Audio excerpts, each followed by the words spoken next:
மங்கையராய் பிறப்பதற்கே நல்ல மாதவம் செய்திட வேண்டும். அந்த மாதிரி ஒரு தவம் செஞ்சு நம்ம இந்த மகளிர் விழாவை கொண்டாட வந்திருக்கோம். இந்த பொருளாளர் அனைவருக்கும் ஒரு பக்கபலமாக இருக்கக்கூடிய என்னுடைய அன்பு தோழிகள் அனைவருக்கும் என்னுடைய மகளிர் தின நல்வாழ்த்துக்கள். இதுக்கு முன்னாடி ஒரு கொஸ்டின், யாராவது ஹோமியோபதி இதுக்கு முன்னாடி எடுத்துருக்கீங்களா? யாராவது எடுத்துட்டு இருக்கீங்களா? கையை கொஞ்சம் நல்லா ரைஸ் பண்ணுங்க, எனக்கு தெரியல. மற்றவங்களுக்குலாம் ஹோமியோபதி நியூ இல்லைங்களா? ஸோ நான் பேசிக்லேருந்து ஆரம்பிக்கிறேன்.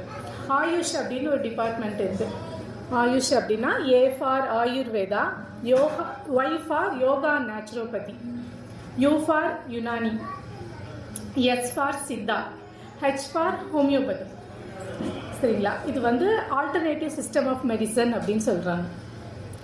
ஹோமியோபதி பொதுவாக நாட்டு மருந்து, நான் நாட்டு மருந்து சாப்பிட்டேன் அப்படின்னா இது அவங்களுக்கு டிஃப்ரென்ஷியேட் பண்ணவே தெரியல. இது ஹோமியோபதியா, இது சித்தாவா, அவங்க படித்தவங்களா படிக்காதவங்களா அந்த மாதிரி தெரியாமல் பொதுவாக நாட்டு மருந்து அப்படின்னு சொல்லிடுறாங்க. அப்படி தானே? ஹோமியோபதி அப்படின்ற படிப்பு 5.5 வருஷ படிப்பு, BHMS, bachelor of homoeopathic medicine and surgery. சரிங்களா? அது 5.5 வருஷம். நாங்கள் படிக்கிற சப்ஜெக்ட் எல்லாமே MBBS டாக்டர் படிக்கக்கூடிய அதே சப்ஜெக்ட் தான். Anatomy, physiology, biochemistry, social and preventive medicine, surgery, obstetric and gynaecology, medicine எல்லாமே படிக்கிறோம். அவங்களுக்கும் எங்களுக்கும் வேறுபடுற ஒரே புக்கு என்னன்னு பார்த்தோன்னா ஃபார்மகாலஜின்னு அவங்க படிப்பாங்க. நாங்கள் மெட்ரியா மெடிக்கா அப்படின்ற வேறு புக் எங்களோட மெடிசன்ஸ் படிக்கிறோம்.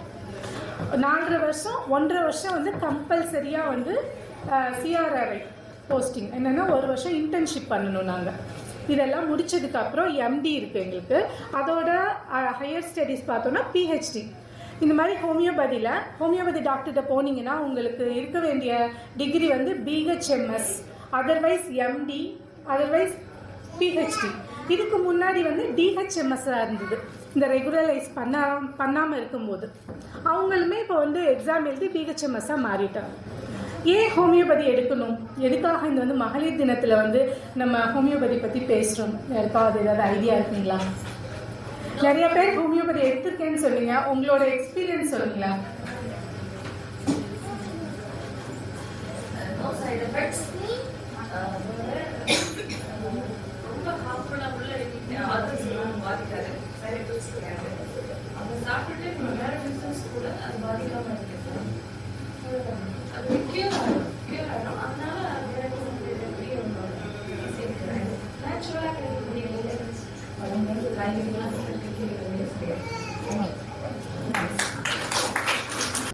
உங்களோட எக்ஸ்பீரியன்ஸை ஷேர் பண்ணுறீங்களா? ஹோமியோபதி மெடிசன்ஸ் எடுத்துட்டவங்க, அதனால பயன்படுறவங்க. ஆக்சுவலாக எனக்கு ரொம்ப டயர்டு, கிட்டத்தட்ட 7 இயர்ஸாக இருக்குது. நிறையா மெடிசின்ஸ் எடுத்துட்டு நான் அலோபதினா சூஸ் பண்ணி அலோபதியில் தான் போயிருந்தேன். நிறைய சைட் எஃபெக்ட் இருந்ததுனால இப்போ ஹோமியோவுக்கு மாறியிருக்கேன். ஹோமியோவில் நல்ல ஓரளவுக்கு நல்லாவே முடிக்கிறதுனால நல்லா பேக் பண்ணி ஓரளவு ஓட்ட முடியுது. பட் ஆனால் இதில் சைட் எஃபெக்ட் இல்லை அப்படின்றதே பெரிய ப்ளஸ் பாயிண்ட். ஏன்னா அதில் நிறைய சைட் எஃபெக்ட் இருக்குது, இதில் சைட் எஃபெக்ட் இல்லைன்றதே பெரிய ப்ளஸ் பாயிண்ட். ஓகே, என்னால் சமாளிக்கக்கூடிய அளவுக்கு இருக்கு, அதனால எனக்கு ஓகே. தேங்க்யூ.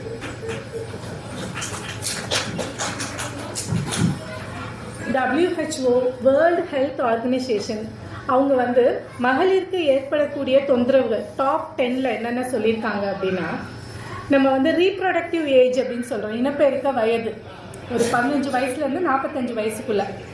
சரிங்களா? அப்போ வரக்கூடிய கம்ப்ளைண்ட்ஸ், ப்ரெக்னென்சி அப்பையா இருக்கட்டும், இல்லை குழந்தை பிறப்பாக இருக்கட்டும், அதுக்கப்புறம் குழந்தை பால் குடிக்கிறத நிப்பாட்டினதுலேருந்து, இன்னொன்று ஓல்டர் ஏஜ். இப்போ ஓல்டர் ஏஜ் ரொம்ப வயசாகிடுச்சுன்னா ஆண்களுக்கு இருக்கக்கூடிய ரிட்டையர்டு லைஃப் நமக்கு இருக்கா? இல்லை. ஒரு மைண்ட் வயசும் சரி, மணி வயசும் சரி பாதிக்கப்படுறாங்க. ஸோ அதனால வரக்கூடிய அந்த மறதி நோய், அதுக்கு தேவைப்படுற அந்த மெடிக்கல் கேர் அதெல்லாம் கிடைக்காம சஃபர் ஆகுறது, அது ஒரு கேட்டகரி சொல்லியிருக்காங்க. இந்த மாதிரி பல கேட்டகரிஸ். அது மாதிரி கேன்சர் பார்த்தீங்கன்னா பெண்களுக்கு வரக்கூடிய பிரத்யேகமான கேன்சர், சர்விக்கல், பிரெஸ்ட், அந்த மாதிரி. அப்புறம் ஆட்டோ இம்யூன் டிசீஸ், இவங்க சொன்னாங்க இல்லையா, ருமட்டாய்டு ஆர்த்ரைட்டிஸ் இருக்குன்னு. உடம்புல இருக்க அந்த செல்லே தன்னுடைய உடம்புல இருக்க அந்த விஷயத்த வெளியிலேருந்து ஏதோ வந்துருச்சுன்னு சொல்லிட்டு ஓவராக ரியாக்ட் பண்ணுறது, அந்த மாதிரியான விஷயங்கள். இதெல்லாம் ஒரு டாப் 10 உமன் ஹெல்த்துக்கு வரக்கூடிய ஹசார்ட்ஸ் அப்படின்னு சொல்லியிருக்காங்க. ஸோ ஹோமியோபதி அதுக்கு எப்படி ஹெல்ப் பண்ணுது அப்படின்றத நம்ம பார்க்கலாம். ஏன் முதல்ல ஹோமியோபதி சூஸ் பண்ணணும் அப்படின்னா, இவங்க சொன்ன மாதிரி சைடு எஃபெக்ட் எதுவும் இல்லை, வேறு மெடிசன்ஸ் கூட சேர்ந்து சாப்பிடலாம், ரொம்ப காஸ்ட் எஃபெக்டிவ். இப்போ நீங்கள் மற்ற மருத்துவத்தில் பார்க்குறத விட காஸ்ட் எஃபெக்டிவாக இருக்கும். உங்களால் வந்து இப்போது தைராய்டு ஒரு ஹார்மோனல் டிஸார்டர்ஸ் இருக்குது அப்படின்னா லைஃப் லாங்காக சாப்பிடு அப்படின்ற மாதிரி நாங்கள் என்றைக்குமே சொல்லவே மாட்டோம். ஒரு பேஷண்ட்டுக்கு பார்த்தீங்கன்னா 4 மாதத்தில் சரியாயிடும், சில பேருக்கு வந்து 2 இயர்ஸ் ஆகும். அது டிபெண்ட்ஸ் அப்பான் த பேஷண்ட்டுடைய உடல்நிலையை பொறுத்து. நீங்கள் வந்து இந்த மருந்து ஆரம்பிச்சிங்கன்னா புலிவாலை பிடிச்ச மாதிரி கண்டினியூஸாக நீங்கள் சாகுற வரைக்கும் சாப்பிடணும் அப்படின்ற எந்த ஹோமியோபதி மெடிசனுமே கிடையாது. இப்போது இந்த மருந்தோட சைடு எஃபெக்ட் இது இருக்குது அப்படின்னு சொல்லிட்டு நிறையா மருந்தை மார்க்கெட்லேருந்து தூக்குறாங்க மற்ற சிஸ்டத்தில். எங்கள் சிஸ்டத்தில் 200 வருஷத்துக்கு முன்னாடி கண்டுபிடிச்ச அதே மருந்தை இப்போ வரைக்கும் நாங்கள் யூஸ் பண்ணிட்டு இருக்கோம். அதோட சைடு எஃபெக்ட் இருக்குது, அதனால இந்த பேஷண்ட்டுக்கு இப்படி ஆயிடுச்சு அப்படின்ற மாதிரி எந்த மருந்தையுமே தடை செய்யப்படலை. குழந்தைங்களுக்கு பார்த்தீங்கன்னா அம்மா மறந்தா கூட குழந்தை வந்து ஆட்டோமேட்டிக்காக அம்மா மருந்து எடுத்துக்கூட அப்படின்னு கேட்கும். ஏன்னு சொல்லுங்கள்? எதுலையுமே வந்து குழந்தை மெடிசனை போட்டோன்னே துப்புறது, வாந்தி எடுக்கிறது, மெடிசனை பக்கத்தில் கொண்டு வந்தாவே அழுகுறது, அது மாதிரி இருக்கும். எங்கள் சிஸ்டத்தில் மட்டும்தான் அம்மாவை வந்து ஞாபகப்படுத்தும் குழந்தை, அம்மா மெடிசன் எடுத்துக்கூட நான் சாப்பிட்றேன் அப்படின்னு. முதல்ல வந்து எல்லாத்துக்கும் அப்போ வெள்ளை வெள்ளையாக கொடுக்குறீங்களே, அப்போ எல்லாத்துக்கும் ஒரே மருந்து தான் கொடுக்குறீங்களா அப்படின்னு ஒரு டவுட் இருக்கா அவங்களுக்கு? இருக்கு. அதுதான், அது வந்து பேஸ். அது ஊற்றுற மருந்துகள் வேற. எப்படின்னா ஒரே மாதிரியான ஒரு ட்ரெஸ்ஸை தைச்சிட்டு நாங்கள் எல்லாத்துக்கும் அதே ட்ரெஸ்ஸை போடுறது கிடையாது, அளவெடுத்து தைக்கிறது மாதிரி.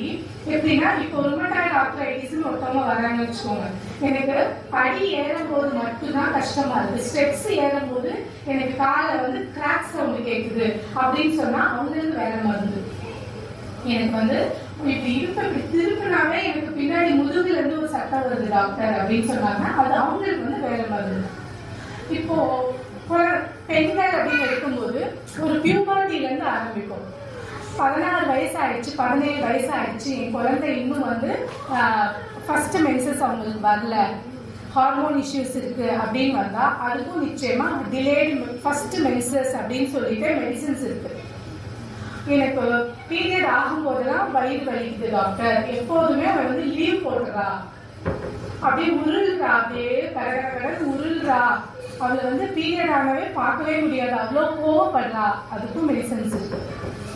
அப்போ அதுக்கப்புறம் அடுத்த ஸ்டேஜ் பார்த்தோம்னா கல்யாணம் பண்ணி குழந்தை அந்த மாதிரி வரும்போது அபார்ஷன் பார்த்தீங்கன்னா கன்சீவ் ஆயிடுறாங்க, ஆனால் கன்சீவ் ஆகிட்டு அதுக்கு அபார்ஷன் ஆகிடுறாங்க. ஹேபிச்சுவல் அபார்ஷன் அப்படின்னு ஒரு டேர்ம் இருக்கு. கன்சீவ் ஆகிடுவாங்க, ஃபுல் டேர்மாக அவங்களால ப்ரெக்னென்சியை வந்து கண்டினியூ பண்ணவே முடியாது. சில பேர் பார்த்தோன்னா அந்த ப்ரெக்னெண்ட்டாக இருக்கும்போது ஒரு பயம், ஏதாவது ஒரு பார்த்து பயப்படுறது, அந்த மாதிரி அந்த ஷாக்கான ஒரு நியூஸ் கேட்டாவே உடனே அவங்களுக்கு அபார்ஷன் ஆகிடுறது, அந்த மாதிரி தன்மை இருக்கா, அதுக்கும் வந்து மெடிசன்ஸ் இருக்கு. 3rd மந்த்ல எவ்ரி 3rd மந்த்ல எனக்கு வந்து அபார்ஷன் ஆயிடும் அப்படின்னு இருக்காங்களா, அவங்களுக்கும் மெடிசன் இருக்கு. 6 மாசம் வரைக்கும் கண்டினியூ ஆகுது, அதுக்கப்புறம் வந்து எனக்கு குழந்தையோட மூமெண்டே தெரியல அப்படின்னு வந்து ஸ்டாப் ஆயிடுது, ஆனா பார்க்கும்போது உள்ளுக்கு எல்லாமே லைஃபா இருக்கு, ஆனா வெளியே எனக்கு தெரியல, எனக்கு வந்து அந்த குழந்தையோட இதே தெரியல அப்படின்னா அதுக்கும் மெடிசன்ஸ் இருக்கு. குழந்தை வந்து பொசிஷன் மாறி இருக்கு, கால் தான் முன்னாடி நீட்டிட்டு இருக்கு, கை தான் முன்னாடி நீட்டிட்டு இருக்கு, சுகம் பேசுறதுக்கு வாய்ப்பே இல்லை, ஃபால்ஸ் பொசிஷன் அப்படின்னு மால் பொசிஷன் அந்த மாதிரிலாம் சொல்லுவாங்க, அதுக்கும் ஹோமியோபதியில மெடிசன்ஸ் இருக்கு. சரி, அடுத்து குழந்தை பிறக்க போறாங்க, சைல்டு பர்த், அந்த இதுல வந்து ரொம்ப ஸ்லோவா தாங்க எங்களுக்கு பெயின் வருது, ஃபால்ஸ் பெயின், பொய் வலின்னு சொல்லுவாங்க, அடிக்கடி வலிக்கும், நம்ம கூட பயப்படுவோம் இல்லையா, அந்த மாதிரி வலி இருக்கு. ப்ரெக்னன்சி எப்போ வந்து அவங்களுக்கு நெஞ்சு எரிச்சல் இருக்கு, அப்ப நமக்கே ஒரு பயம் இருக்கும் இல்லையா, இவங்க வந்து ப்ரெக்னெண்டா இருக்காங்க, நம்ம மெடிசன் கொடுக்கலாமா, குழந்தைய போய் பாதிச்சிடாதா அப்படின்னா எங்க மெடிசன் அப்படி கிடையவே கிடையாது. ப்ரெக்னெண்டா இருக்கவங்க தாராளமா சாப்பிடலாம், பால் கொடுக்குறவங்க தாராளமா சாப்பிடலாம்.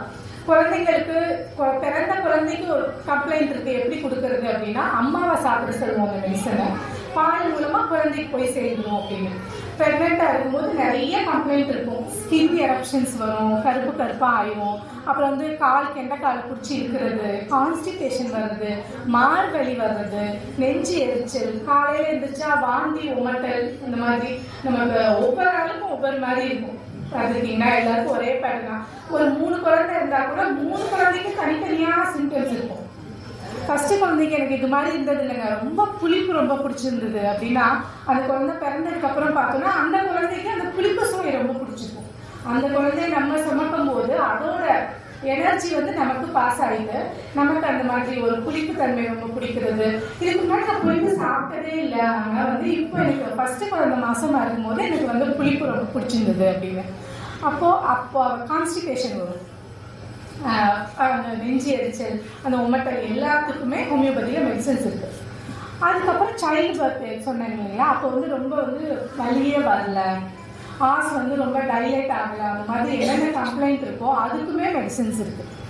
குழந்தை பிறந்ததுக்கு அப்புறம் பார்த்தோன்னா அந்த லோக்கியான்னு சொல்லுவாங்க, ஒரு டிஸ்சார்ஜ் வரும் இல்லைங்களா, அது பீரியடை அது ஒரு கலரில் வரும், அது அதிகமாக இருக்குது, ரொம்ப ஸ்மெல் அடிக்குது, அந்த மாதிரி இருக்கா, அதுக்கும் மெடிசன்ஸ் இருக்குது ஹோமியோபதியில்.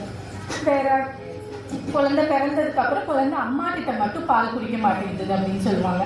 அப்போ அந்த டேஸ்ட் பண்ணி பார்க்க சொல்லுவோம். அந்த மில்கை பார்த்தோன்னா சில பேருக்கு ரொம்ப உப்பு கறிக்கிற மாதிரி இருக்கும்.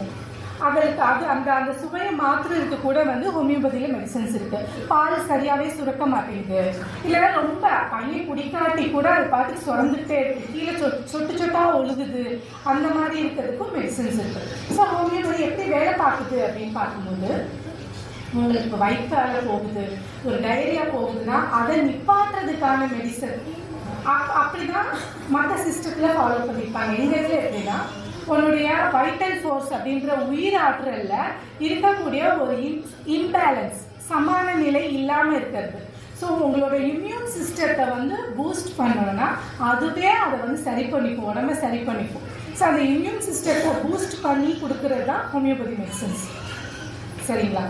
அதுக்கப்புறம் குழந்தையெல்லாம் பிறந்துருச்சு. ஸோ குழந்தைய பால் நிப்பாட்டணும் அப்படின்னா, என் பையன் வந்து நைட்டு ஃபுல்லாக எனக்கு தூங்க விட மாட்டேங்கிறான், 1.5 வயசாச்சு, இப்பயும் வந்து நைட்டு வந்து முழிச்சு என்னை வந்து பால் குடிக்கணும்னு சொல்லிட்டே இருக்கான், வாய் வச்சாதான் தூங்குறான் அப்படின்றதா, அதுக்கும் மெடிசன்ஸ் இருக்கு.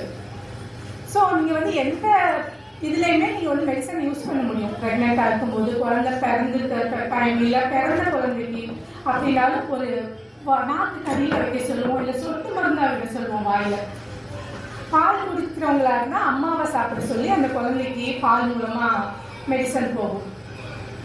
அந்த மாதிரி ஒவ்வொரு ஸ்டேஜ்லையுமே மெனோபாஸ், அதுக்கப்புறம் மெனோபாஸ் அதில் வரக்கூடிய அந்த ஹார்மோனல் இம்பேலன்ஸ், நம்மளுடைய போன் எல்லாம் இப்போ இருக்கிற மாதிரியே நமக்கு ஏஜ் ஆகிற மாதிரி போன்ஸுக்கும் அந்த அடர்த்தியெல்லாம் குறைஞ்சி இப்படிதான் நடந்து போய் கீழே விழுந்தேன், பார்த்தா எனக்கு வந்து கால் ஃப்ராக்சர் ஆயிடுச்சுன்னு சொல்லிட்டு 2 மாதம் ஹாஸ்பிட்டலில் இருந்தேன் அப்படிலாம் சொல்லுவாங்க.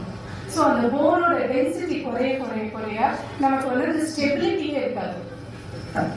அதுக்கான மெடிசன்ஸ் லைஃப் லாங்க வந்து கால்சியம் எடு அப்படின்னா, இப்போ யாருக்கு தேவைப்படுதோ அவங்க மட்டும் சப்ளிமெண்ட் எடுத்தா போதும் அப்படின்றது தான் எங்களோட கான்செப்ட்.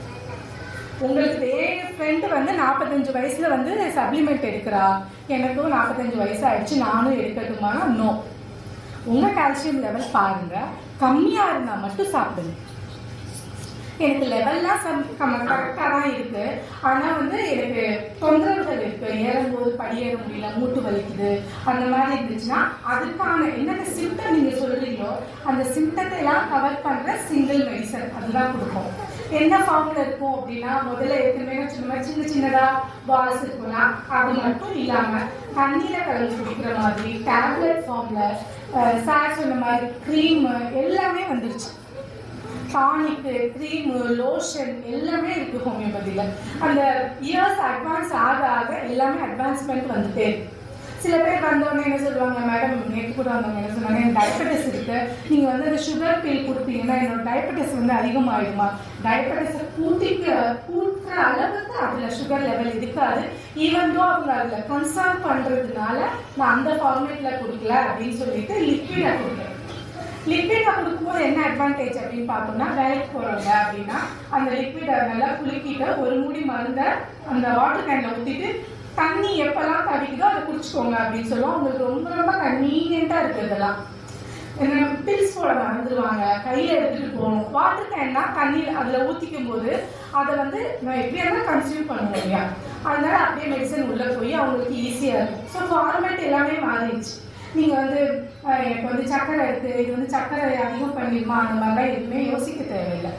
ஸோ ஹோமியோபதி அந்த சிஸ்டம் வந்து எப்படி ஆரம்பிச்சது அப்படின்னா, இதை வந்து கண்டுபிடிச்சவர் வந்து ஒரு அலோபதி மருத்துவர், எம்பிபிஎஸ் எம்பி முடிச்ச ஒரு டாக்டர், ஜெர்மன்ல பிராக்டிஸ் பண்ணிட்டு இருக்காரு. நம்ம நிறைய பேருக்கு மருந்து தரோம், திரும்ப திரும்ப வந்துகிட்டே இருக்காங்க அப்படின்னா திரும்ப வராம பெர்மனண்டா கியூர் பண்றதுக்கு என்ன பண்ணணும் அப்படின்னு யோசிக்கிறாரு. அவருக்கு வந்து ஒரு 10க்கு மேற்பட்ட லாங்குவேஜஸ் தெரியும். ஸோ ஒரு லாங்குவேஜ்ல இருந்து இன்னொரு லாங்குவேஜ் அந்த ஒரு புக்கை வந்து டிரான்ஸ்லேட் பண்ணும்போது அப்போ வந்து அந்த சிக்கோனா அப்படின்ற மருந்து வந்து மலேரியாவை குணப்படுத்துது அப்படின்றத பார்க்குறாரு. ஸோ மலேரியாவை குணப்படுத்துனா இதுக்குள்ள இப்ப என்ன ஃபார்ம் வந்து அதை குணப்படுத்துது பார்க்கலாம் அப்படின்னு சொல்லிட்டு அந்த மெடிசனோட டிங்சர் அப்படின்னு சொல்லக்கூடிய கஷாயம் அதை குடிக்கிறாரு. அப்போ மலேரியா வந்தா அவருக்கு என்னென்ன சிம்டம் இருக்குமோ அது எல்லாமே ஒரு உடம்புல வருது. ஸோ பேசிக்கா வைரத்தால அறுப்பாங்க அப்படின்னு கேள்விப்பட்டிருக்கீங்களா? அதேதான் கான்செப்ட். இப்போ வெங்காயம் உரிக்கும் போது எனக்கு மூக்குல தண்ணியெல்லாம் இது தண்ணி வருது, அதே வெங்காயத்துல இருந்து செஞ்ச ஐஎஃப்சி மெடிசன் தான் உங்களுக்கு கொடுப்போம். அப்போ கண்ணு மாதிரியே இருக்கும் ஒரு செடி. அந்த செடியை வந்து பாத்தீங்கன்னா கண்ணுக்கு மேல கண்டிப்பா கண்ணுல தண்ணி வர்றது, கூழ வர்றது அந்த மாதிரி இருக்கும். ஸோ இது வந்து தாவரங்கள், விலங்குகள், மெட்டல், மினரல் இந்த மாதிரி நிறைய சோர்ஸ்ல இருந்து ஹோமியோபதி மெடிசன் தயாரிக்கப்படுது. அதோட தயாரிக்கிற முறையில தான் வந்து மற்ற ஆயுஷ்ல இருந்து வித்தியாசப்படுது. பொட்டனைசேஷன் அப்படின்னு சொல்லுவாங்க. இது வந்து திரவ பொருளா இருந்தா அரைக்கிறது, இல்ல ஒரு திரவமா இருந்தா அதுக்கு வேற மாதிரி ப்ராசஸ். அதுலதான் வந்து அந்த டைல்யூட் பண்றது அப்படின்னு சொல்லிட்டு. ஸோ அந்த மெடிசன் வந்து நானோ பார்ட்டிகல், உங்களுக்கு இன்ஜினியர்ஸோட வைஃப் அப்படிங்கும் போது அந்த அளவுக்கு உங்களுக்கு ஐடியா இருக்கும் தெரியுங்களா? நானோ பார்ட்டிகல்னா கண்ணுக்கே புலப்படாத ஒரு பார்ட்டிகல். அதெல்லாம் ஹோமியோபதி மெடிசன்ஸை ஐஐடி அதுல எல்லாம் எடுத்து இப்போ வந்து நமக்கு ப்ரூஃப் எல்லாம் காமிச்சிருக்காங்க. இந்த மெடிசன்லாம் வந்து எப்படி நானோ பார்ட்டிகலா வேலை பார்க்குது அப்படின்ற மாதிரி. ஸோ ஹோமியோபதி வந்து சேஃப், ஒன்று வந்து ரொம்ப எக்கனாமிக்கல், எல்லா மெடிசனோட சேர்ந்து சாப்பிடலாம். இப்போ ரொம்ப வருஷம் நான் வந்து டயபெட்டிஸ் இருக்கு, ஹைப்பர் டென்ஷன் இருக்கு, தைராய்டு மெடிசன் சாப்பிட்டுட்டு இருக்கேன். நான் எப்படி திடீர்னு ஹோமியோபதிக்குள்ள போறது அப்படின்னா, ஏற்கனவே சாப்பிட்டுட்டு இருக்கீங்க, இதை வந்து எப்பயாவது விட சொல்லியிருக்காங்களா? போக போக உங்களோட டோஸ் அதிகப்படுத்திட்டு தான் இருப்பாங்க. ஸோ நீங்க வந்து இன்டகிரேட்டடா ஃபர்ஸ்ட் சாப்பிட்டு பார்க்கும்போது ஒரு கொஞ்ச நாளே உங்களுக்கு டிஃபரன்ஸ் தெரிய ஆரம்பிக்கும், ஒரு மாதிரி இல்லை அப்படின்றது. ஸோ ஆட்டோமேட்டிக்கா அவங்களே வந்து அவங்களோட மெடிசன் பவரை கம்மி பண்ணுவாங்க. 200ல சாப்பிட்டு இருக்காங்க, நீங்க 100 mg சாப்பிடுங்க அந்த மாதிரி சொல்லுவாங்க. அதர்வைஸ் வந்து வீக்லி 4 டைம்ஸ் சாப்பிடுங்க அந்த மாதிரி. இப்போ ஒரு ஹைப்பர் டென்ஷன் டேப்லெட்டா 2 நேரம் போடுறது வந்து ஒரு நேரம் மட்டும் போடுங்க, நல்லா குறைஞ்சிருக்கு அந்த மாதிரி.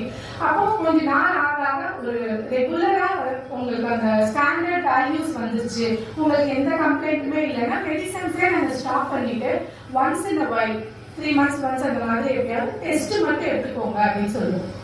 ஏன்னா ஒரு பார்த்துட்டே இருக்கும்போது நமக்கு தெரியும் இல்லையா அந்த மாதிரி. வேற என்ன உங்களுக்கு சந்தேகங்கள் என்ன சொல்லுங்க. நான் வந்து ஒரு ஆர்டிஸ்ட், என்னோட ப்ரொஃபஷனல் சொன்னாலும் உங்களுக்கு தெரியாம எனி டைம் வந்து நான் கீழே உட்காந்து வேலை பார்க்குற மாதிரி தான் இருக்கேன். எம்ப்ராய்டிங் பண்ணுறது, பெயிண்டிங் பண்ணுறது. ஆனால் என்னால் வந்து ஒரு 1 year வந்து கீழே சம்பளம் போட்டு உட்கார முடியல. அது என்னால் நானே எவ்வளோ ப்ராக்டிஸ் பண்ணுறேன், 5 to 10 minutes ரொம்ப கஷ்டப்பட்டுதான் உட்காந்து. இது க்யூர் அப்படின்னா இது வரைக்கும் எனக்கு எந்த சிக்கலும் கிடையாது, நான் டேப்லெட்டே எடுத்ததே கிடையாது.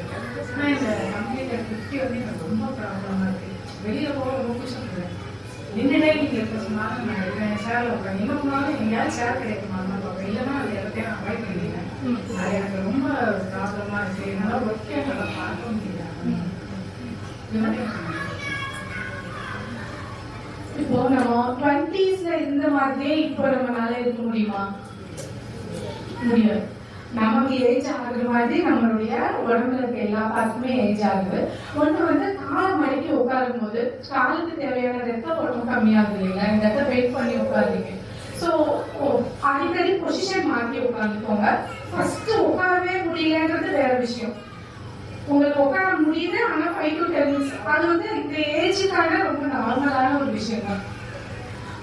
கால் பொசிஷன் மட்டும் மாற்றிக்கிட்டு இப்படி டர்ன் பண்ணி இருக்குல்ல, ஸோ அதனால அந்த இடத்துல வந்து ரத்த ஓட்டம் கம்மியாகும் போது அந்த விசுவ பிடிச்ச மாதிரி இருக்கு. ஸோ அது பொசிஷன் மட்டும் அப்பப்போ மாற்றி உட்காந்துக்கோங்க. மற்றபடி உட்காரவே முடியல என்னால அப்படின்னா அதுக்கு கண்டிப்பா மெடிசன் எடுத்துக்கலாம். சரியா? நம்மளோட மைண்ட் வைஸும் சரி, பிசிக்கலாவும் சரி, ஒரு 10 வருஷத்துக்கு ஒரு தடவையும் நம்ம கிட்ட நிறைய மாற்றம் இருக்கும். அதை வந்து அக்செப்ட் பண்ணிக்கணும். ஃபர்ஸ்ட் ஆஃப் ஆல் நமக்கு ஏஜ் ஆயிடுச்சு.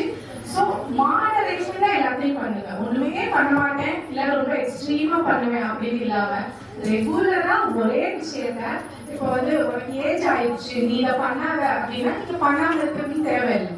நான் இதை பண்ணா எனக்கு வலிக்குது அப்படின்னு தோணா மட்டும் அவாய்ட் பண்ணா போதும். மற்றவங்களுக்கு அப்படி இருக்கிறதுக்காக உங்களுக்கும் அதே மாதிரி இருக்கணும்னு அவசியம் இல்லை. சரிங்களா? போது ஒரு ஃப்ராக்சர் ஆயிடுச்சுன்னு வச்சுக்கோங்க, மூவே பண்ணாதீங்கன்னு சொல்லிடுவாங்க.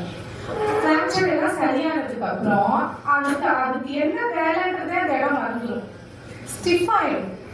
நாங்க என்ன சொல்லுவோம், ஃப்ராக்சர் ஆயிடுச்சு ரெஸ்ட் எடுக்க சொல்லியிருக்காங்க, ஃபுல்லா வந்து உங்களுக்கு போட்டு வச்சிருக்காங்க, அதை ஃபுல்லா கட்டி கட்டியிருக்காங்க. ஆனாலும் கையில உங்களோட மூவ்மெண்ட், சின்ன சின்ன மூவ்மெண்ட், வலி இல்லாத பட்சத்துல சின்ன சின்ன மூவ்மெண்ட் பண்ணியிருந்தாதான் இதுதான் என்னோட வேலைன்றதை ஞாபகம் வச்சிருக்கோம் இல்லையா? அதனால உங்களுக்கு வலி பிரச்சனை வர்ற வரைக்கும் இந்தியன் டாய்லெட்ல போகாத, வாக்கிங் போகாத, வயசாயிடுச்சு இதை பண்ணாத அதை பண்ணாத, உங்களுக்கு என்ன பண்ண பிடிக்குதோ என்ன பண்ண கம்ஃபர்டா இருக்கோ அதெல்லாம் கட்டாயமா பண்ணுங்க. சரியா? அப்புறம் ஒரு கட்டத்துக்கு மேல அந்த போன் அடர்த்திலாம் குறைஞ்சிரும்னு சொன்னேன். அப்போ வந்து ராகி, அந்த மில்லட் வகைகள் உங்களுக்கு என்ன பிடிக்குதோ அதெல்லாம் சேர்த்துக்கோங்க. அப்புறம் வந்து அந்த பெரண்டை துவையல் அதெல்லாம் எடுத்துக்கோங்க. கம்பு, ராகி அது எல்லாமே சாப்பிடுங்க. பால் குடிக்கிறவங்களா இருந்தா பால் குடிங்க. அவங்க குடிக்கிறாங்க நான் குடிக்கணுமா அப்படி இல்லை, உங்களுக்கு பிடிச்சிருந்தா அந்த கையில செஞ்சு. பால் குடிக்காத தயிர் தான் குடிக்குமா, தயிர் சேர்த்துக்கோங்க.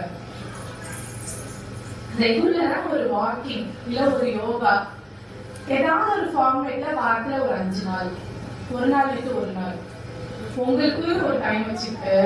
எல்லாருக்குமே வேலை இருக்கும். நம்ம 3 மணிக்கு எந்திரிச்சாலும் நைட்டு 10 மணி வரைக்கும் வேலை இருக்கும். 6 மணிக்கு எந்திரிச்சாலும் வேலை இருக்கும். வேலை இருக்கிறது தான். உங்களுக்கான டயத்தை நீங்க தான் ஒதுக்கணும். ரெகுலரா ஒரு டைம் வச்சுக்கோங்க. நான் வந்து காலையிலயோ சாயந்தரமோ எனக்கான டைத்தை வந்து நான் அதை யூட்டிலைஸ் பண்ணிக்குவேன். யோகா போங்க, ஜிம்முக்கு போனாதான் வந்து எனக்கு தோணாகுதுன்னு நினைச்சீங்கன்னா ஜிம்முக்கு போங்க. கட்டாயமா உங்க உடம்ப பார்த்துக்கோங்க. இது மட்டும்தான் பண்ணணுமா, யோகா மட்டும்தான் பண்ணணும்? ஒரு 2 நாள் யோகா பண்றீங்க அப்படின்னா ஒரு 2 நாள் வாக்கிங் போங்க. இன்னொரு நாள் வந்து சைக்கிளிங், ஸ்விம்மிங், எதெல்லாம் உங்களுக்கு பிடிக்குதோ எல்லாமே பண்ணுங்க. அதுக்கு அவர் செலவு பண்றதெல்லாம் ஒரு செலவாவே கிடையாது. இது வந்து உங்க ஹெல்த்துக்கான இன்வெஸ்ட்மெண்ட். சரியா? எல்லாத்தையும் சேர்த்து வச்சுட்டு கடைசியில கொண்டு போய் எங்க கொடுக்க கூடாது, ஹாஸ்பிட்டலுக்கு கொடுக்க கூடாது.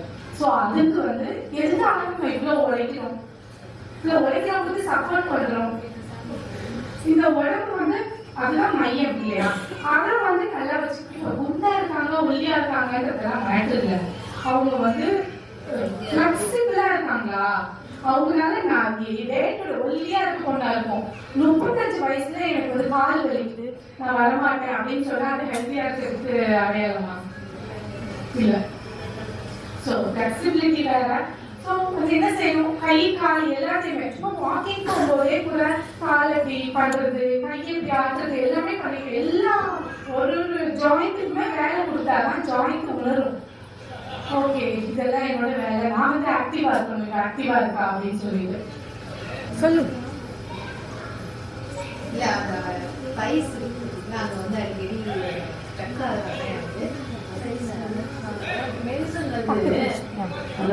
மெடிசன் வந்து நீங்க ரிப்போர்ட்டை பார்த்துட்டு கொடுப்பீங்களா இல்ல நம்ம சொல்ற சஜஷன் வச்சு கொடுப்பீங்களா மேம்? ஈவன்தோ எங்களுக்கு வந்து இப்ப நான் டெஸ்ட் கொடுத்துருக்கேன், டெஸ்ட் கொடுத்துட்டு என்ன ரிப்போர்ட் வரல அப்படின்னா கூட நீங்க சொல்ற சிம்டத்தை வச்சு எல்லாரும் மெடிசன் கொடுக்க முடியும். நாங்க வந்து பேஸ்ட் அப்பான் டயக்னோசிஸ் மட்டும் நாங்க கொடுக்கறது இல்லை. அதான் முன்னாடியே சொன்னேன். இப்ப எனக்கு வந்து தலைவலிக்குது, மொத்த தலைவலி வர்ற எல்லாத்துக்குமே ஒரே மெடிசன் கிடையாது. ஒத்த தலைவலி இருக்கு மேடம், எனக்கு தலைவலி வரும்போது நான் போய் ரூமுக்குள்ள போய் கதவை சாத்திட்டு இருட்டுக்குள்ள படுத்தாதான் எனக்கு நல்லா இருக்கு அப்படின்னு சொன்னா அவங்களுக்கு வேற மெடிசன் கொடுப்பேன். எனக்கு தலைவலி வரும்போது நல்ல ஒரு ரிப்போர்ட் எடுத்து தலையை டைட்டா கட்டிக்கிட்டாதான் கொஞ்சமாவது அந்த பல்சேஷன் கம்மியாகிற மாதிரி இருக்கு எனக்கு அப்படின்னு சொன்னா அவங்களுக்கு வேற மாதிரி. ஸோ டயக்னோசிஸ் வந்து எப்படி குணமாயிருக்கு, என்ன தொந்தரவு இருக்கு, இன்னும் ஒரு 3 மாசம் கழிச்சு ரிப்போர்ட் பார்க்கும்போது எப்படி இருக்கு, அந்த வகையில தான் எங்களுக்கு ஹெல்ப் பண்ணும். மற்றபடி டயக்னோசிஸை பேஸ் பண்ணி நாங்கள் மெடிசன் தரது இல்லை.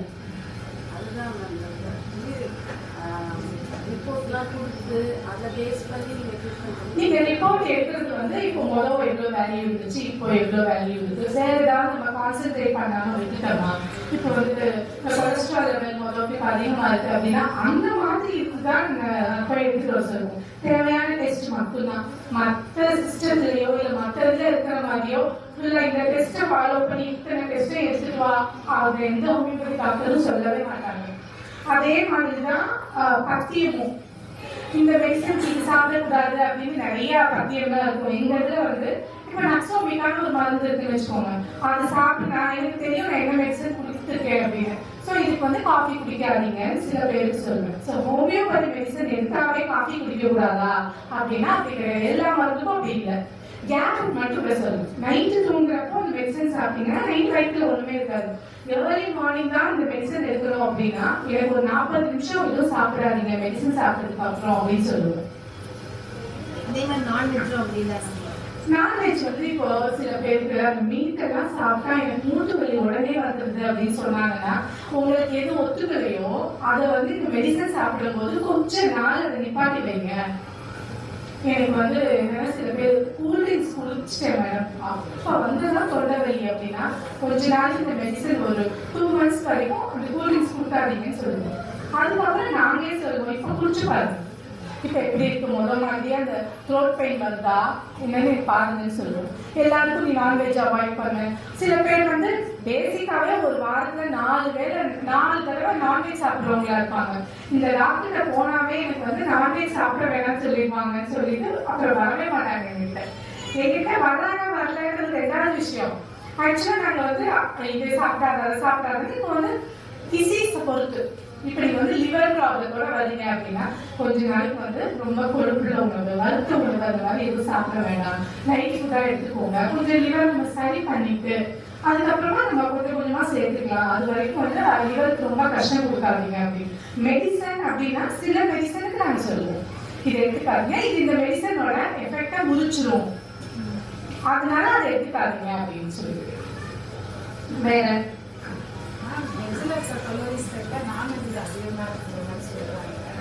நான் இந்த ட்ரீட்மெண்ட்டுக்கு போனப்ப எனக்கு டாக்டரை தான் சொன்னாங்க, நீங்க பியூர் வெஜிடேரியன் இருக்கிறதுனால உங்களுக்கு பத்தல, நான்வெஜ் எடுத்துக்கோங்க.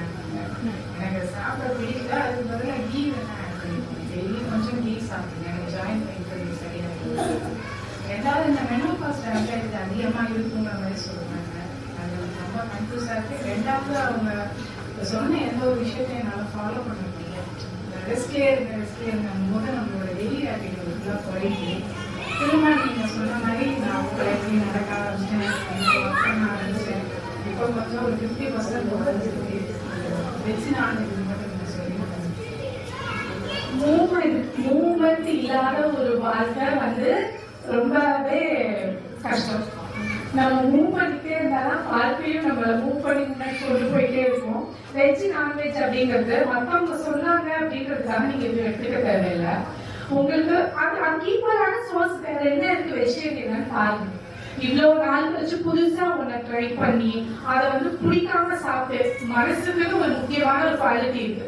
இப்ப ரொம்ப அழுக்கான தண்ணி இருக்குன்னு வச்சுக்கோங்க, அதை போய் இவ்வளவு அழுக்கா இருக்கு இதை சாப்பிட்டு கண்டிப்பா த்ரோட் போயிடும் நினைச்சுட்டே நீங்க பண்ணீங்கன்னா அந்த தண்ணிய கிருமியே இல்லாட்டியும் சரி என்ன செய்யும், அடுத்த நாள் வந்து அப்பவே சொன்னேன்ல என் மனசுக்கு அப்பவே பட்டுச்சு அப்படின்னு அதே தண்ணி இருக்குன்னு வச்சுக்கோங்க, இதுல வந்து எதுவுமே இல்ல நல்லா இருக்கு தண்ணி அப்படின்னு சொல்லிட்டு நான் எடுத்து மேல தலையில தெரிச்சு நான் பாட்டு குடிச்சிட்டு வந்துட்டேன்னா அதுல கிருமியே இருந்தாலும் என்ன ஆகாது நமக்கு. மைண்ட் வந்து முக்கியமான ஒரு விஷயம். எனக்கு பிடிக்கவே இல்லை அவங்க சொல்றாங்க நான் சாப்பிடுறேன்னா உங்களுக்கு ஒட்டவே ஒட்டாது சீரியஸாவே. நீங்க சும்மா இப்பதான் கூகுள் வந்து நம்ம போன் யூஸ் பண்ணக்கூடாது அப்படிங்கிற நமக்கு எந்த வகையில யூஸ் ஆகும்னு பார்த்து அதை யூஸ் பண்ணலாம். இப்போ என்னோடதுலாம் காக்கியாணி சேகர் ஒரு யூடியூப் சேனல் வச்சிருக்கேன். என்னன்னா எனக்கு வியூவர்ஸ் வரணும், எனக்கு அதுல இருந்து பணம் சம்பாதிக்கணும், அதெல்லாம் மேட்டரே இல்லை. ஆனா ஒரு 4 பேர் பார்த்தாலும் அவங்களுக்கு யூஸ்ஃபுல்லான ஏதோ ஒரு விஷயம் இருந்தா போதும். நான் எல்லா இடத்துலயும் போய் என்னோட யூடியூப் சேனல் பாரு, சப்ஸ்கிரைப் பண்ண, அதெல்லாம் இல்லை. எனக்கு தெரிஞ்ச ஒரு விஷயம் நாளைக்கு எனக்கு மறந்து போயிடும். நான் அதை போட்டு வச்சுன்னா எனக்கு அதை பார்த்து ஒரு 4 பேருக்கு யூஸ்ஃபுல்லா இருக்கும். அதுக்காக தான். ஸோ நீங்க கூகுள்ல போயிட்டு இதுக்கு ஈக்குவலா இருக்க ப்ரோட்டீன் ரிச் ஃபுட் என்னது, எனக்கு தெரிஞ்சு அந்த மில்லட் மேன் அப்படின்னு சொல்லிட்டு அந்த பெங்களூர்ல செட்டில் ஆயிருக்காரு. அவர்லாம் வந்து அவரு பேசிவா ஒரு சயின்டிஸ்ட். மில்லட் அந்த அவங்களோட பொண்ணு வந்து ஹோமியோபதி டிஹெச்எம்.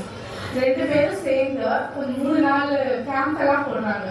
அந்த மில்லட்டை வந்து எப்படி ஸ்லோ குக்கிங் பண்றது அப்படின்னு சொல்லி அதெல்லாம் பண்ணி அதை வந்து தண்ணி ஊற்றி ஊற வச்சிட சொல்லிடுறாங்க, நல்லா நொதிக்க விட சொல்றாங்க. சில கண்டிஷனுக்கு இந்த கண்டிஷனுக்கு இந்த மில்லட் சொல்லி வச்சிருக்காங்க அந்த சிறுதானியங்கள். அப்போ அதுலயே கியூர் பண்றதுல இருக்க லைஃப் ஸ்டைல் டிசார்டர்ஸ் அப்படின்லாம் இருக்குல்ல, அதெல்லாம் வந்து டயபெட்டிஸ், ஹைப்பர் டென்ஷன், கேன்சர், அதுக்கு எவ்வளவு மெடிசன் சாப்பிட்டு உணவு வகையில வந்து நம்ம சேஞ்சே பண்ணல அப்படின்னா வேலையே செய்யாது. இல்லைன்னா லைஃப் லாங்கா மெடிசன் எடுத்துட்டே இருக்க வேண்டியதான். அது மாதிரி நீங்க அவங்க சொல்றது மாதிரி ஈக்குவலா வேற என்ன ஃபுட் இருக்குன்னு கேட்கணும். நம்ம நிலக்கடலை, அப்புறம் வந்து பன்னீர். பன்னீர்னா கடையில வாங்குற பன்னீர்னா ரொம்ப வந்து அடல்ட்ரேட்டட்னு சொல்றாங்க. ஸோ வீட்லயே ட்ரை பண்ணலாம் நம்ம பன்னீர் செய்யறதுக்கெல்லாம். ஸோ இதுதான் அதுக்கு ஈக்குவலா என்ன இருக்கு அவங்க சொல்றாங்க. அவங்க ஏஜ்க்கு அவங்களால பண்ண முடியல. ஸோ என்னை மாதிரிதான் மற்றவங்க இருப்பாங்க அப்படின்ற இதுல வந்து நான் சொல்றேன், உனக்கு வயசாயிடுச்சு, நானும் இப்படிதான், எனக்கு வயசாயிடுச்சு, என்னால பண்ண முடியல, நீயும் பண்ணாத, கீழே விழுந்துருவ. அவங்களுக்கு சொல்றது வந்து அந்த கன்சர்ன்ல சொல்றாங்க, நம்ம விழுந்துட்டோம், அவளும் விழுந்துடக்கூடாது. ஆனா உங்க உடம்பும் அவங்க உடம்பும் ஒரே ஒண்ணு கிடையாது இல்லையா? ஸோ என்னால இவ்வளவு தூரம் என்னால ஒரு 2 கிலோமீட்டர் நடக்க முடியும். 2வது கிலோமீட்டருக்கு மேலதான் மூச்சு வாங்குது அப்படின்னா 2 கிலோமீட்டர் வரைக்கும் நடங்க. ஆமா, மாடரேஷன், மீடியம் அப்படின்ற வேர்ட் தான் எங்க போனாலும் சொல்லுவேன். இந்த ஜனவரி 1 வந்து போய் ஜிம்முக்கு பணம் கட்டுறது, ஒரு 2 நாள் பயங்கர ஃபாஸ்டா போய் ஒர்க் அவுட் பண்ணிட்டு ஐயோ எனக்கு கை வலிக்குது, இனிமே நான் ஜிம் பக்கமே போக மாட்டேன்றது, இதெல்லாம் ஓவரா பண்றது. பண்ணாம இருக்கிறது, பண்ணா ஓவரா பண்றது. மாடரேஷன் ஒரு வாரத்துல 4-5 நாள், ஒரு நாள் விட்டு ஒரு நாள் ஏதோ ஒரு ஃபார்மேட் ஆஃப் எக்ஸசைஸ். வீட்டுல இருக்கீங்க, யோகா இருக்கு, மெடிடேஷன், யோகா மெடிடேஷன் கம்பைன் பண்ணி காலையில யோகா பண்றீங்கன்னா ஒரு 10 நிமிஷம் ஈவினிங் வந்து ஒரு மெடிடேஷன். அது எல்லாமே மெடிடேஷன் பண்ணா இது நிறைய தாட்ஸ் வரக்கூடாது, அதெல்லாம் எதுவுமே இல்லை. சும்மா கண்ண மூடி உட்காந்து உங்களோட மூச்சு எந்த பக்கம் போகுது, சந்திரகலா, சூரிய கலையம் மாதிரிலாம் சொல்லுவாங்கல்ல, அதுல என்ன பக்கம் போகுது அது ரிலேட்டடா பாருங்க. மூச்சு எப்படி விடுறோம், நம்ம மூச்சு எப்படி விடுறோம் என்னைக்காவது யோசிச்சு பார்த்துக்கோமா? அந்த ப்ராசஸ் ஏதாவது நமக்கு தெரியுமா? அந்த மாதிரி உட்காந்து பாருங்க. வாக்கிங் போங்க, யோகா பண்ணுங்க, சைக்கிள் குடிச்சிருக்கா பண்ணுங்க, ஸ்விம்மிங் பிள்ளைங்க போறாங்க, நானும் கூட போறேன், போங்க, கட்டாயமா போங்க. ஸ்விம்மிங்னா வந்து அந்த ஆர்த்ரைட்டிஸ் அவ்வளோ எக்ஸசைஸ் சொல்றாங்க. அந்த தண்ணிக்குள்ள போனா நம்மளோட வெயிட்டே நமக்கு தெரியாது. ஸோ 1 hour தாராளமா பண்ணலாம் அப்படின்ட்டு. இதுக்கு அப்பாற்பட்டு வேற என்ன சேஞ்சஸ் செய்யலாம் அப்படின்னா, ஆயில் அப்படின்னு ஒண்ணு இருக்கு. எவ்வளவு லிட்டர் மாசம் வாங்குவீங்கன்னு சொல்லுங்க. 4 பேர் இருக்க வீட்டுல 5 லிட்டரா? 4 பேர் அவங்க வீட்டுல 5 லிட்டர். உங்க வீட்டுல 2 பேர் இருக்கீங்க, 1 லிட்டர். ஓகே, 3 லிட்டர்ஸ் 4 பேரா? அந்த மாதிரி ஆயில வந்து இது ரொம்ப நல்ல ஆயில், தாவர எண்ணெய், கொலஸ்ட்ரால் இல்ல, அதனால யூஸ் பண்ணலாம். அந்த மாதிரிலாம் எதுவுமே கிடையாது. இப்போ மோடி ஒண்ணு அறிவிச்சாரு தெரியுமா, லெஸ் ஆயில், 10% லெஸ் ஆயிலா. ஆயில வந்து கம்மியா யூஸ் பண்றதுக்காக ஒரு காம்படிஷன் மாதிரி கண்டினியூஸா எல்லா செலிபிரிட்டியும் சொன்னாங்க. 4 பேர் இருக்கும் ஃபேமிலிக்கு ஒரு மாசத்துக்கு 2 லிட்டர் தான் யூஸ் பண்ண சொல்றாங்க. 2 லிட்டர் வாங்கி வச்சுட்டு இந்த மாசம் ஃபுல்லா நான் இதெல்லாம் யூஸ் பண்ணுவேன் அப்படின்றதுக்கு வாங்க. சரியா? இப்போ வந்து என்ன ரொம்ப காஸ்ட்லியா இருக்கு அப்படின்னா, எல்லாம் செஞ்சு முடிச்சதுக்கு அப்புறம் அது கொஞ்சம் சூடா இருக்கும்ல, அப்பவே மேல கீயை மட்டும் ஊத்திட்டு ஸ்டவ் ஆஃப் பண்ணிடுங்க. கீனா நீ சொல்ல ஊத்தினா அப்படி கை வலு ஒழுங்க அப்படி சொல்லல. ஒரு 2 டேபிள் ஸ்பூன் அந்த மாதிரி. எண்ணெயை குறைக்கணும். ஃபர்ஸ்ட் மில்லட்ஸ் வந்து ரீப்ளேஸ் பண்ணிக்கலாம். ஒரு வாரத்துல ஒரு எத்தனை மீல் சாப்பிடுறோம், ஒரு மத்தியானம் ஒரு 7 நாள் வச்சுக்கோங்க, 7 தடவை வந்து மத்தியானம் மீல் சாப்பிடுறோம்னா அது ஒரு 4 தடவை இல்லை மில்லட் வந்து ரீப்ளேஸ் பண்ணிக்கலாம்.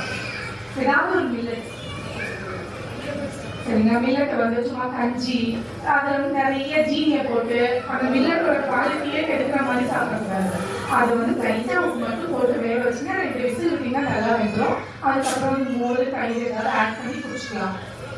இல்லை இட்லி ஊற வைக்கும் போது 4க்கு 1 போடுவோமா, அதுக்கு வந்து நான் ஒரு 3 உலக்கு, ஒரு 2 உலக்கு அரிசி, ஒரு 2 உலக்கு மில்லட், ஏதாவது ஒரு மில்லட் போட்டு மில்லட் இட்லி, மில்லட் தோசை. அப்புறம் அந்த சட்னியே வந்து ரெகுலரா அரைக்கிற அதே சட்னி இல்லாம நான் சொன்ன மாதிரி அந்த பெரண்டை துவையல், கருவேப்பிலை துவையல், புதினா, கொத்தமல்லி, கீரை தான் சாப்பிடணும், கீரை எங்களுக்கு கிடைக்கல, வரல, எனக்கு வந்து டைம் இல்லை அப்படின்னா இதுவும் கைண்ட் ஆஃப் கீரை தான் இல்லையா. அந்த மாதிரி அதோட குவாலிட்டிக்குள்ள போற மாதிரி நல்லா எண்ணெயில போட்டு டீப்பா ஃப்ரை பண்ணி அப்படிலாம் நான் சொல்லலை. அந்த ஸ்மெல் போற வரைக்கும் செஞ்சா போதும், வதக்கினா போதும். அப்புறம் தேங்காய் போடுறதும் அதே மாதிரிதான். ஃபுல்லா பொரியலை வந்து ஆஃப் பண்ணிட்டு தேங்காய் தூக்கிட்டு ஆஃப் பண்ணிட்டு அதை ஃபுல்லா நல்லா அதுல இருக்க அந்த கொலஸ்ட்ரால் அந்த இதெல்லாம் வெளியில வர்ற வரைக்கும் வெயிட் பண்ணி நல்லா டீப்பா காயெல்லாம் வந்து அதோடைய சத்தெல்லாம் போற வரைக்கும் வேக வைக்கிறது. குக்கர்ல 2 விசில் விட்டுற வேண்டியது. அந்த மாதிரிலாம் பண்ணக்கூடாது. காய் சாப்பிடும்போது கிரன்ச்சியா இருக்கணும். நீங்க எடுத்துட்டு கல்யாணத்துக்கு வந்து சிங்கப்பூர்ல போயிருந்தோம் ஒரு 5 years இருக்கும். அங்க பார்த்தோம்னா வேகாதான் இருக்கும், எல்லா காயுமே கிரன்ச்சியா தான் இருக்கும். வேக வைக்கவே இல்லை. நீங்க எப்படிதான் சாப்பிடுறாங்கன்னு பார்த்தா எல்லாமே ஆஃப் ஃபுட் தான். அந்த அளவுக்கு போகாட்டி கூட ரொம்ப நேரம் குக் பண்ணி அதோட சத்து அதோட வைட்டமின்ஸ் அதெல்லாம் ஆவியாகி போற வரைக்கும் நம்ம வெயிட் பண்ணக்கூடாது.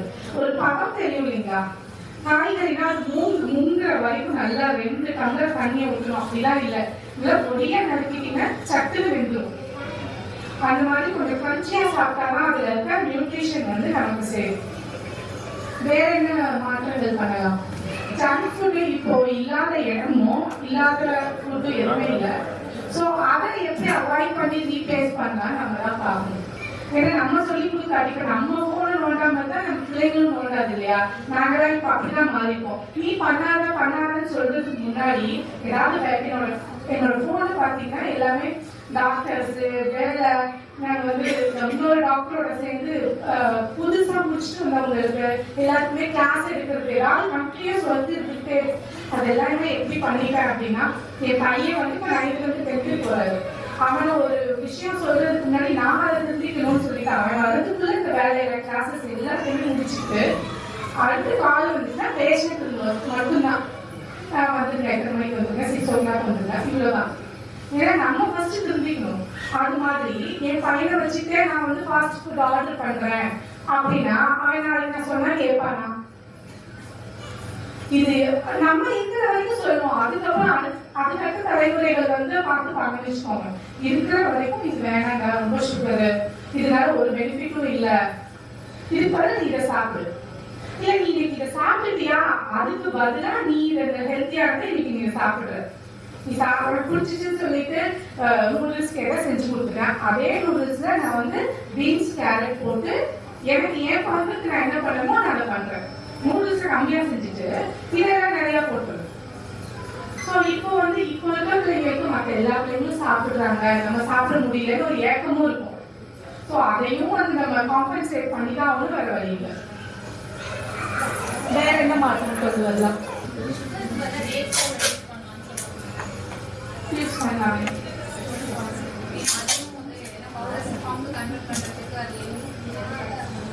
எதுவுமே வந்து இப்போ நான் வந்து ஒயிட் சுகர் யூஸ் பண்ணல, நான் வந்து பாம் சுகர் தான் யூஸ் பண்றேன், நான் வந்து கருப்பட்டி தான் யூஸ் பண்றேன் அப்படின்னா அது வந்து இதோடைய டேஸ்ட் தரத்துக்கு இதுல 1 ஸ்பூன்னா அதுல 2 ஸ்பூன் வேணும். அதுக்காக நான் 2 ஸ்பூன் எடுக்கிறேன். ஏதாவது பிரயோஜனம் இருக்கா? 2மே கலர் வைஸ் ஒன்றாதான் இருக்கும். ஸோ ஒரு லைட்டா எனக்கு அந்த டேஸ்ட்டை மட்டும் மாறினா போதும் அப்படின்னா கொஞ்சமா சேர்த்துக்கிறது தப்பே இல்லை. டேஸ்ட் சிரப்போ இல்ல வந்து நாட்டு சக்கரை பாம் சுகர் எதுவா இருந்தாலும் சரி அளவா வச்சுக்கோங்க. அளவா வச்சுட்டு அந்த அளவு மட்டும் போட்டீங்கன்னா ஓகே தான். இல்ல எனக்கு அந்த அளவுக்கு ஸ்வீட் வேணும்னு சொல்லி நிறைய போட்டோம்னா அதோட பெனிஃபிட்டே இல்லை.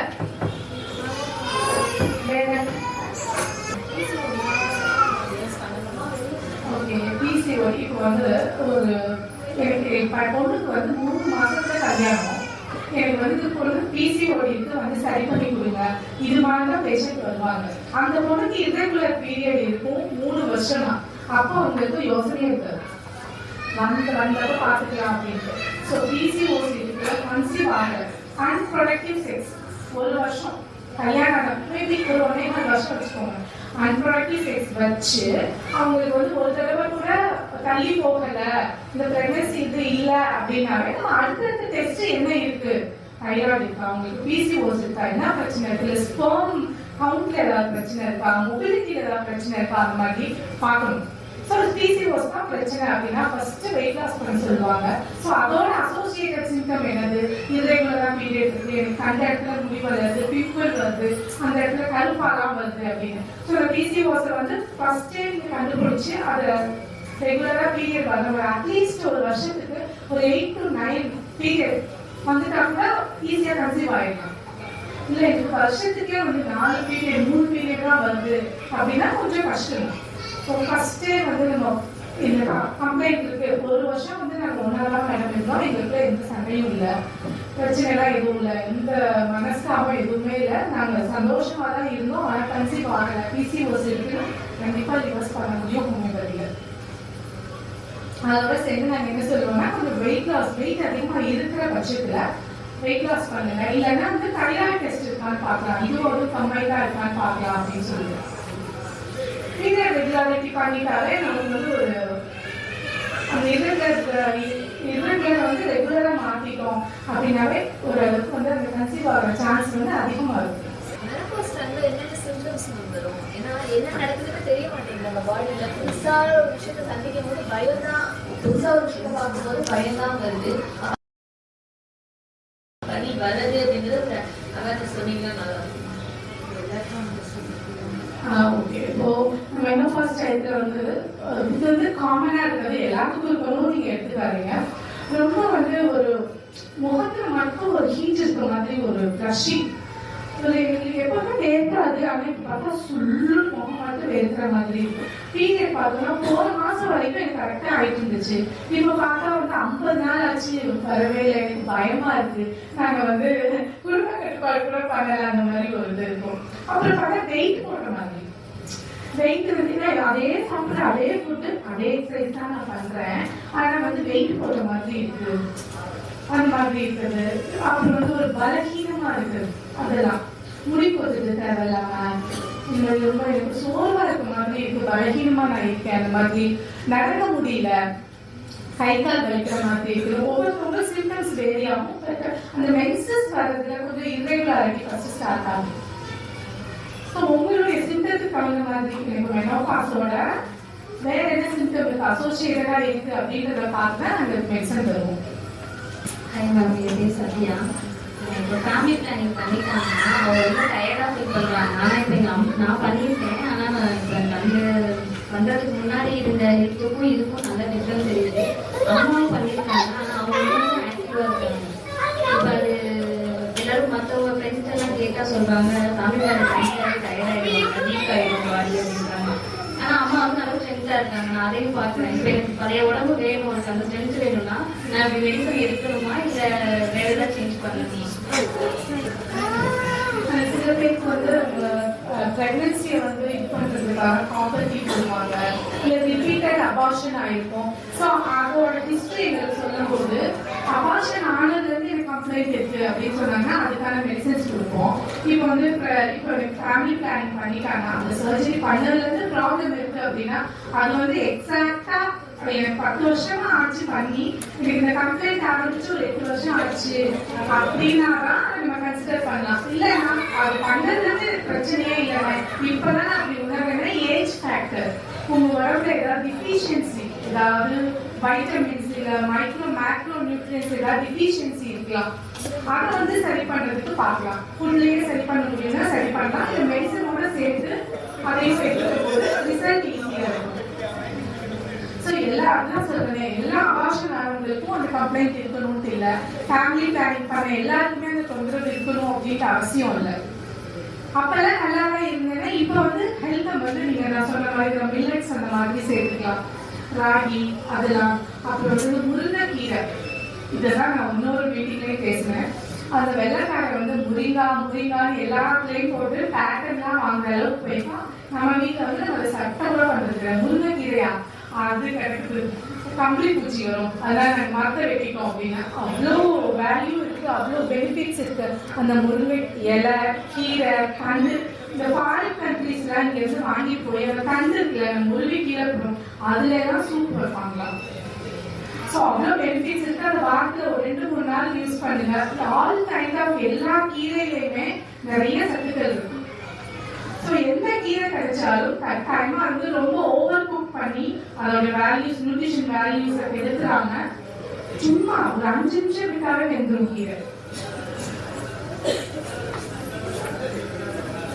Okay, thank you so much. Thank you for giving me this opportunity. Thank you.